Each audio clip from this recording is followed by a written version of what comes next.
بله تماشان بینرین ما امنها لگنده قرشوخ طایبت لمیرا قرشوخ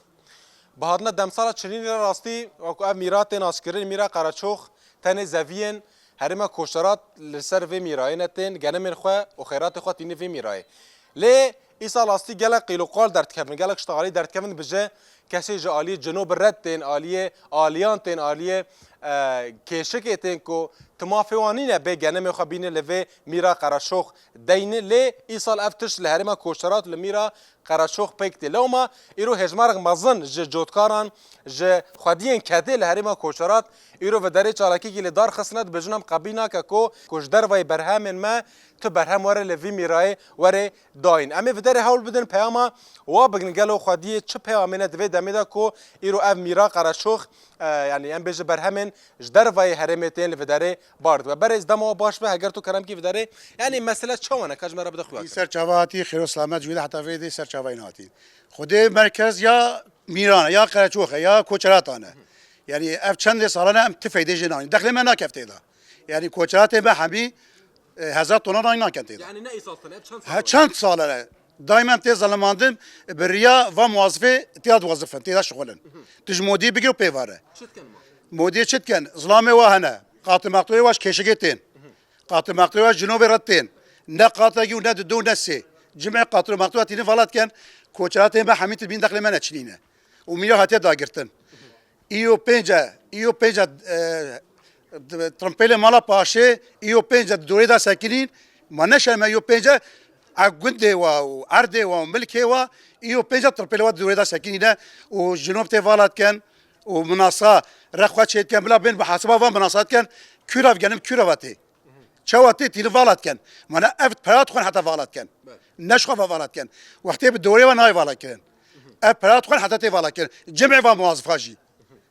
جبرشي مناي فالا كان جبرشي ازي 1500 دولار اللي دابوت الحميز فالا كان ودخل من البرطه نشتغل من باعتبار اف ميرا تاني ام بجن جحصاتا قالين كوشرات انا كي قبيلتك وياك جاليه جنوب وريف داري كي قبيل موظف قبيل كان موظف قبيل كان موظف كان فالا كان امنا شوات يا شيء ما انا اساسي سدوريه شواتي فالا كان اسناش كيفاتي اسناجي وانا براني تيني فالات كان براني تيني تدا مشتركين برات خوان تيني فالا كان بينا قاشودا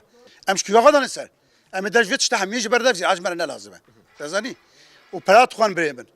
شكاسي الفيدي برات خوان موظف حمي برات خوان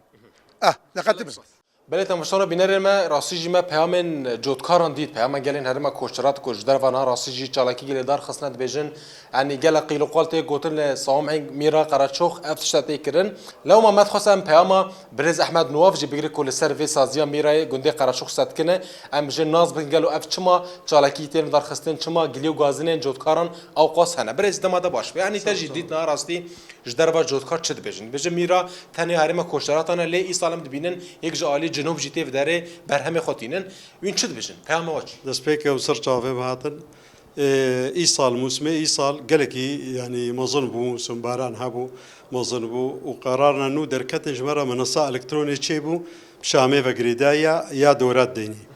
اف دورات دینن چیه که هبه یک مثلا منطقه عالیه به یک منطقه کوچراتا به یک جالی گرکی لگی به جدير كي بكودت به شخور سيرفي منصه دوريت قدميني ما حساب جوار تشيكرنا واش خور تشيكرنا حسابي عادي حسابك الكتروني سر انترنت تشيكرنا بريافي منصه شخور دوريت قدميني دورا ونافي واتي مثلا يك منطقه عاليه نافيل بروج دركت او نافيل بروج دركتي بيجي مثلا فلان روجي دوراتها سر منصه جمرتي مثلا دوري وروجي مثلا يلو 24 هيفي 24 هيفي ناوی روز جمرتین 20 ناو جمرتین او 20 ناوی گوتین از مجبورم وانا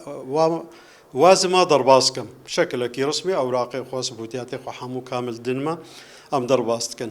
نهار سر گلی جودکاران چد بجن جدا وراسی هر سکی مزلن گرتنه دبیجن یعنی گله گوتنات بجه پرات خون نمانه برهمه مناگرن نما تشته مناگرن سر گلی جودکاران پیام و چه جوار نه ته اساس جوی گوتنه رنینا